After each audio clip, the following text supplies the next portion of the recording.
بسم اللہ الرحمن الرحیم لا اکراہ فی الدین صدق اللہ العظیم۔ انتہائی عزتوں کے لائق جناب مسٹر کاشف انور صاحب، president the Lahore chamber of commerce and industry, اور مسٹر عامر قمر ملک صاحب، president international Islamic guidance centre اور مصنف کیا اسلام تلوار سے پھیلا ہے، جو ایک نئی کتاب ہمارے سامنے آئی ہے، اور آج کی جو تقریب ہے یہ بنیادی طور پر اسی کتاب کی لانچنگ کے حوالے سے ہے۔ میں سب سے پہلے دل کی اتھاہ گہرائیوں سے جناب مسٹر عامر قمر ملک صاحب کو مبارکباد دیتا ہوں کہ ان کی اس علمی کاوش کی اس دور میں خصوصاً عام فہم زبان میں یہ انتہائی ضرورت تھی اور یہ صحیح معنوں میں انہوں نے بڑا کام کیا ہے۔ یقیناً یہ جو سوال کہ کیا اسلام تلوار سے پھیلا ہے، آج سے یعنی صدیوں پہلے یہ سوال مختلف حلقوں میں زیر بحث رہا ہے اور آج بھی ہے، بلکہ آج تو آپ دیکھیں گے کہ شاید ہی کوئی ایسی علمی محفل ہو یا ایسی کوئی مجلس ہو ایشیا میں ہو یا یورپ میں ہو جہاں پہ مذہب پہ اور خصوصاً اسلام پہ بات ہو رہی ہو اور اس سوال کو نہ اٹھایا جائے۔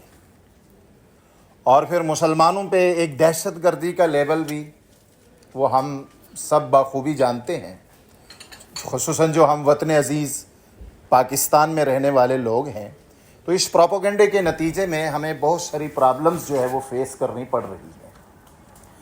آج کا ہمارا نوجوان وہ جیسا کہ عامر قمر ملک صاحب نے بھی اس کی طرف اشارہ کیا، انڈیا میں بھی اس طرح کے بہت سارے واقعات ہیں، پاکستان میں بھی ہے۔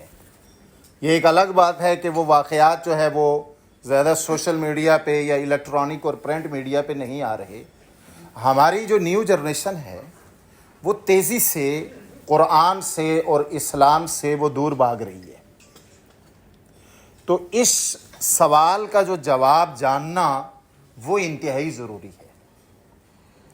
تو میرے نوجوان دوستوں اور بزرگوں اور میری بہنوں، یہ بات طے شدہ ہے کہ دین اسلام کی جو اشاعت ہے، اس کا جو پھیلاؤ ہے، اس میں تلوار کا کردار نہیں ہے۔ اس پہ تمام علماء کا اتفاق ہے، چاہے وہ امام ابو حنیفہ ہوں، امام احمد بن حنبل ہوں، امام شافعی ہوں، امام مالک ہوں، جتنے بھی مکاتب فکر ہیں، کہ زبردستی کسی کو مسلمان نہیں بنایا جا سکتا، کوئی اختلاف اس میں نہیں ہے، اور اس پہ مضبوط حوالے ہیں۔ مثلا سورۃ البقرہ میں اللہ سبحانہ و تعالیٰ کا یہ جو فرمان ہے لا اکراہ فی الدین، اس کا یہی مطلب ہے کہ آپ کا جو بلیف سسٹم ہے وہ آپ زبردستی کسی پہ مسلط نہیں کر سکتے، یعنی زبردستی کسی کو اسلام میں نہیں لا سکتے، اور اگر جبر کے نتیجے میں کوئی اسلام کی طرف آیا ہے تو وہ اسلام کی جو ڈیفینیشن ہے، مومن کی جو ڈیفینیشن ہے، اس کے اعتبار سے وہ مسلم اور مومن نہیں کہلاتا۔ اسی طرح سورہ کہف میں آپ دیکھیں گے کہ آپ صلی اللہ علیہ وسلم کو اللہ سبحانہ و تعالی نے خطاب فرمایا کہ قُلِ الْحَقُّ مِن رَبِّكُمْ، کہ حق آپ کے پروردگار کی طرف سے آ چکا ہے۔ فَمَنْ شَاءَ فَلْيُؤْمِنْ وَمَنْ شَاءَ فَلْيَكْفُرْ۔ اب اس کو قبول کرنے کے حوالے سے یا قبول نہ کرنے کے حوالے سے یہ سارے انسانوں کو اختیار ہے کہ جو چاہے اس کو مانے اور جو چاہے اس کو نہ مانے۔ اور ایک مقام پہ اللہ سبحانہ و تعالی فرماتے ہیں آپ صلی اللہ علیہ وسلم کو خطاب کرتے ہوئے کہ وَلَوْ شَاءَ رَبُّكَ لَآمَنَ مَنْ فِي الْأَرْضِ كُلُّهُمْ جَمِيعًا، کہ اگر آپ کا پروردگار چاہتا تو اس دھرتی پہ بسنے والے جتنے بھی انسان ہیں یہ سارے کے سارے مومن ہو جاتے، سارے کے سارے مسلم ہو جاتے۔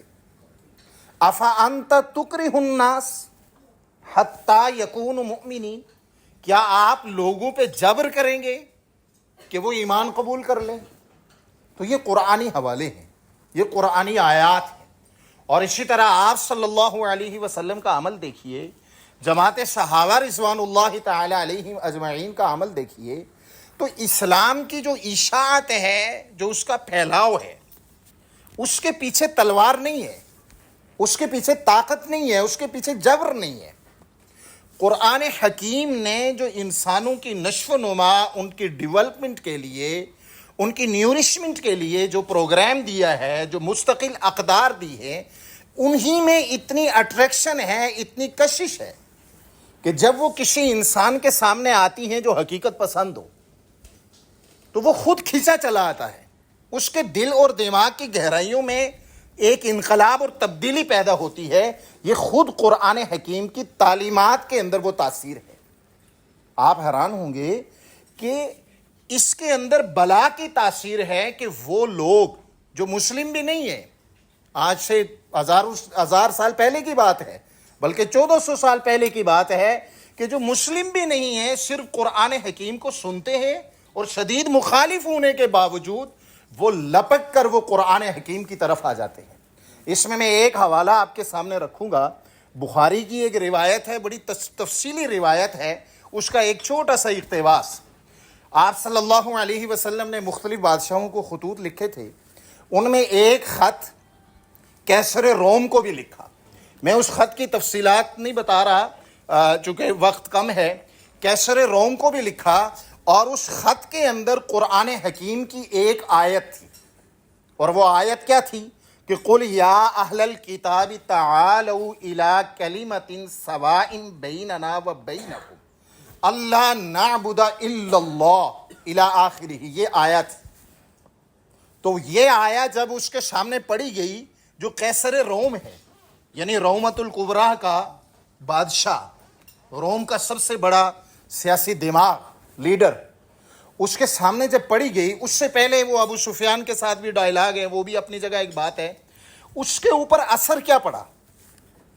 آپ کو پتہ ہے اس نے کیا جملے کہے تھے اس محفل میں؟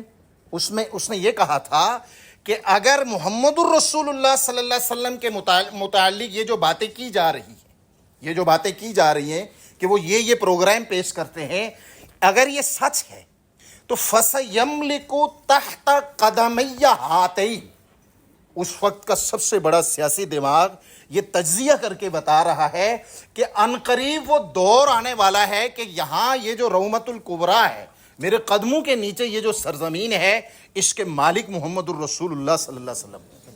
اس پروگرام کے اندر وہ تاثیر ہے۔ پھر جب وہ قرآن کی آیت اس نے سنی، تو اس کے بعد اس نے اپنے سیاسی زعماء کا، جتنے بھی وہاں کے پولیٹیکل لیڈر تھے، اس کی کابینہ تھی، ان کا اجلاس بلایا، اہم اجلاس، ہنگامی بنیادوں پہ اجلاس بلانے کے بعد اس نے کہا کہ یا معشر الروم، اے رومۃ الکبریٰ کے رہنے والو، هل لکم فی الفلاح والرشد، کیا تم یہ چاہتے ہو تمہیں کامیابی ملے، تمہیں ہدایت ملے، وَأَن يَثْبُتَ مُلْكَكُمْ، اور تمہارا یہ جو سامراج، یہ جو ملک، یہ جو تمہارا امپائر ہے، جو 1000 سال سے ایک سسٹم چلا آ رہا ہے، جس کا روم پورے سمجھ لیں مغرب پہ جس کا کنٹرول ہے، اتنی بڑی طاقت، وَأَن يَثْبُتَ مُلْكَكُمْ، تمہاری یہ سلطنت قائم و دائم رہے، یہ چاہتے ہو؟ سب نے کہا یہ کون نہیں چاہتا، کون چاہتا ہے کہ ان کی اتنی بڑی سلطنت جو ہے وہ ختم ہو جائے؟ تو اس نے کہا پھر سنو، فَتُبَايِعُوا هَذَا النَّبِيِّ صلی اللہ علیہ وسلم، پھر اس کا ایک ہی حل ہے کہ حضرت محمد مصطفیٰ صلی اللہ علیہ وسلم کے ہاتھ پہ بیعت کر لو، کیونکہ وہ جو ایک پروگرام انسانیت کی اٹھان کا لے کے آئے ہیں، اس میں ایسی اٹریکشن ہے کہ اس میں اس کی طرف یہ انسانیت کھینچی چلی آئے گی۔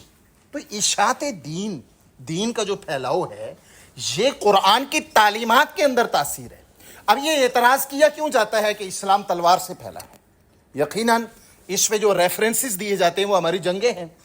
ظاہر ہے اسلام جو ہے وہ جنگ کو جائز قرار دیتا ہے، جنگیں ہوئی ہیں، غزوات ہیں، اس کے بعد بھی جنگیں ہوئی ہیں۔ تو ان جنگوں کی جو حکمت اور جو فلسفی ہے وہ نہ سمجھنے کے نتیجے میں آج جو ہے چلو ٹھیک ہے، غیر تو غیر اعتراض تو کر ہی رہے ہیں، لیکن ہمارا جو اپنا نوجوان ہے وہ ہم سے کٹا جا رہا ہے، وہ بدزن ہو رہا ہے۔ تو میرے نوجوان دوستوں اور بزرگوں اور بہنوں، یہ بات یاد رکھیے کہ ایک ہوتی ہے اشاعت دین، اس کے لیے قرآن نے ہمیں کیا تعلیم دی؟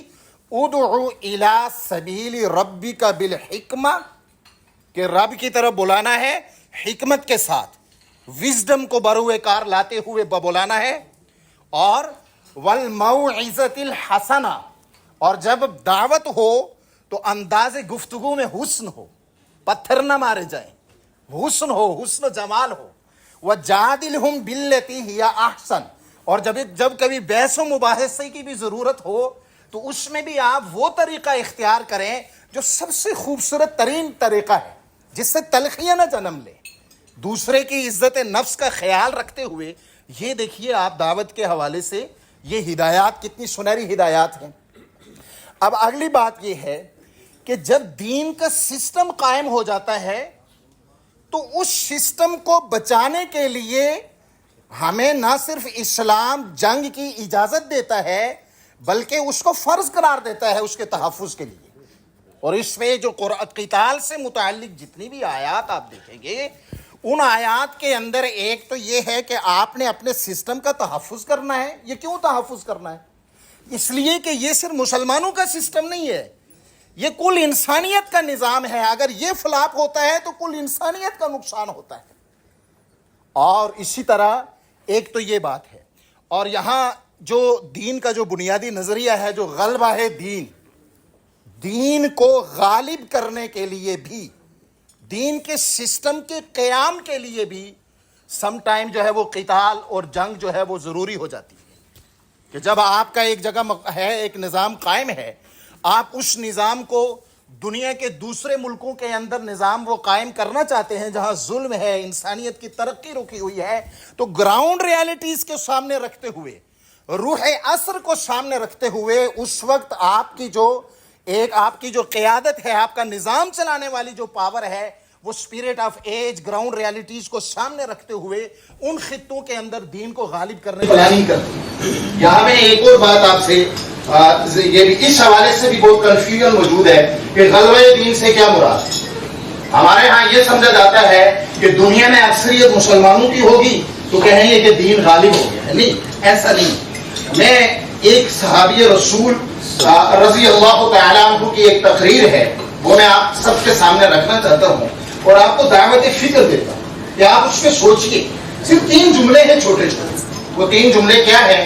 ایک صحابی رسول ہے ربعی ابن عامر رضی اللہ تعالی عنہ، یہ کسرا کے دربار میں کسرا کے ساتھ ان کے مذاکرات ہوئے ہیں، ڈائلاگ ہوئے، جیسے کیسر روم تھا نا، اس کے پورے مغرب پہ اس کا اس وقت نظام تھا، تو کسرا جو ایران ہے یہ پورے مشرق پہ اس کا کنٹرول ہے، یعنی ایک مشرقی سپر پاور ہے۔ تو اس کے دربار کے اندر جو مذاکرات ہوئے اس کی بھی ایک لمبی تفصیل ہے۔ تو برائے انہوں نے خود مذاکرات کی دعوت دی تھی، یہ جنگ کرنے کے لیے آئے ہوئے، کسرا ایران سے جنگ کرنا چاہتے تھے کہ اس سے پوچھے تو صحیح آپ چاہتے کیا ہے؟ تو ربعی ابن عامر رضی اللہ تعالیٰ عنہ نے کچھ دربار کے اندر جو اپنا مشن بیان کیا ہے صرف 3 جملوں۔ آج اگر ہمارا مسلم نوجوان ان 3 جملوں کو ان کے اندر بیان کردہ جو باتیں ہیں ان کو سامنے رکھ کر آگے بڑھے تو آپ یقین جانیے کہ ہمارے دین پہ جو اٹھنے والے اعتراضات ہیں یا ہمارا جو نوجوان جو ہے، ہم جو خود دنیا کے اندر اپنی جو عزت کھو چکے ہیں اس کو بحال کر سکتے۔ انہوں نے پوچھنے والے نے پوچھا کہ آپ کیوں آئے ہیں، آپ جنگ کیوں کرنا چاہتے ہیں؟ انہوں نے کہا کہ اللہ بعثنا، دیکھو اللہ نے ہمیں بھیجا ہے، اور بھیجا کیوں ہے؟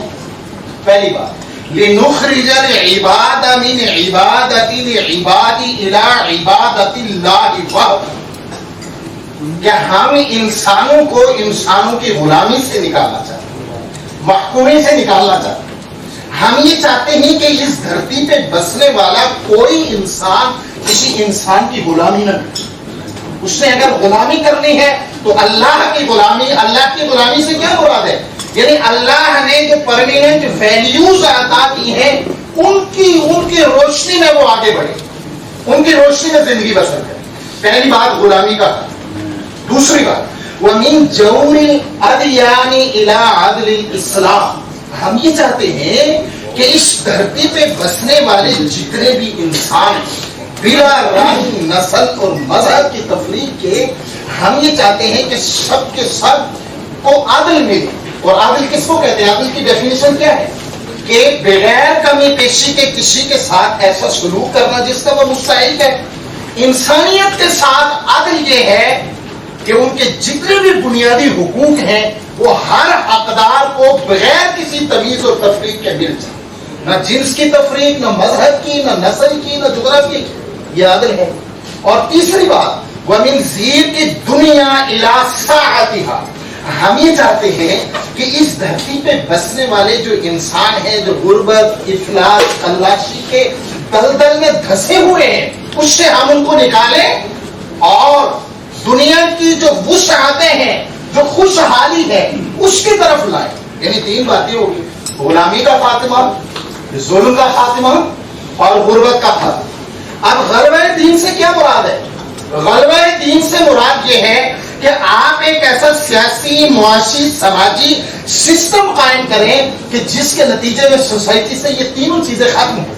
کیونکہ جس سماج کے اندر محکومی ہو، جس سماج میں بنیادی حقوق سے انسان محروم ہو، جس سماج میں غربت اور افلاس ہو، تو اس سماج کے اندر بسنے والے تمام انسانوں کی ترقی رک جاتی ہے. اب یہ بات اور باقی وہ عادلانہ نظام قائم کرنے کے بعد قرآن یہ کہتا ہے کہ مذہب کے حوالے سے freedom to choose, freedom to think, یہ تو ہر انسان کا بنیادی رائٹ ہے. کوئی بھی انسان ہے اور ہر انسان وَلَقَدْ كَرَّمْنَا بَنِي آدم، اس دھرتی پہ بسنے والا ہر انسان قابل احترام. یہ وہ حسین و جمیل اصول ہے. افسوس اس بات کا ہے کہ آج تک ہم ان اصولوں کو غیر مسلم تو چھوڑیے، ہم اپنے نوجوانوں کے سامنے نہیں لا سکتے. تو اس کے لیے کام کرنے کی ضرورت ہے، اس کی برین واش کرنے کی ضرورت ہے. یقیناً ہمارا فاضل بھائی نوجوان جناب مسٹر عامر قمر ملک اس مبارکباد کے مستحق ہیں کہ انہوں نے اس ضرورت کو سمجھتے ہوئے عام فہم انداز میں ایک تحریر کی صورت میں یہ ساری چیزیں سامنے لائے ہیں. اور اس پہ ظاہر ہے ہم سارے مل کے کوشش کریں گے تو اس سے ایک بدلاؤ آئے گا. تو میں آخر میں پھر انہیں یہ مبارکباد دیتا ہوں اور ایک اعلان بھی آپ کی سماعتوں کی نظر بھی کرنا چاہتا ہوں. آپ سے گزارش ہے کہ اس پہ غور بھی کریں. یہ جو انٹرنیشنل اسلامک گائیڈنس سینٹر ہے، ہم نے مل کے ایک سال کا کورس آن لائن جو ہے وہ بنایا ہے. تو آن لائن کورس جس میں اس سے پہلے ان کی کتاب جو انہوں نے ترتیب دی تھی قرآنک کمانڈز، تو ایک سال کا کورس ہے. ہفتے میں 3 کلاسیں، آن لائن کلاسز اور بڑے ہی آسان وے میں. اس میں ایک تو بنیادی عربی گرامر ہے، بنیادی قرآنک گرامر اور بالکل ایزی وے، اور عربی گرامر اور پھر جو قرآنک کمانڈز ہیں جو 224 کمانڈز ہیں، تاکہ کمپلیٹ قرآن حکیم کا ایک کوڈ آف لائف ایک سامنے آ جائے. اس کو زبانی یاد کروانا، اس گرامر کی روح سے اس کو سمجھنا، محاورات العرب کی روح سے اس کے کنسپٹ سمجھنا، تصریف آیات کے روح سے اس کے مفاہیم سمجھنا، یہ ایک ہم نے ایک نظام بنایا ہے. اور اسی طرح جو ہے جو ہماری عبادات، مثلا ظاہر ہے بنیادی عبادات نماز، روزہ، حج، زکات کا کہ یہ ہفتے میں 3 کلاسیں ہوا کریں گی. آئی تھنک کہ 40 منٹ کے لیے ہیں. سوشل میڈیا ہے، ٹھیک ہے، اس کے ذریعے سے ہم اس کو پازیٹیو یوٹیلائز کر کے بہت سارے مثبت نتائج لے سکتے ہیں. میں انہی الفاظ پہ اپنی گفتگو کو ختم کرتا ہوں. ربنا تقبل منا انک انت السمیع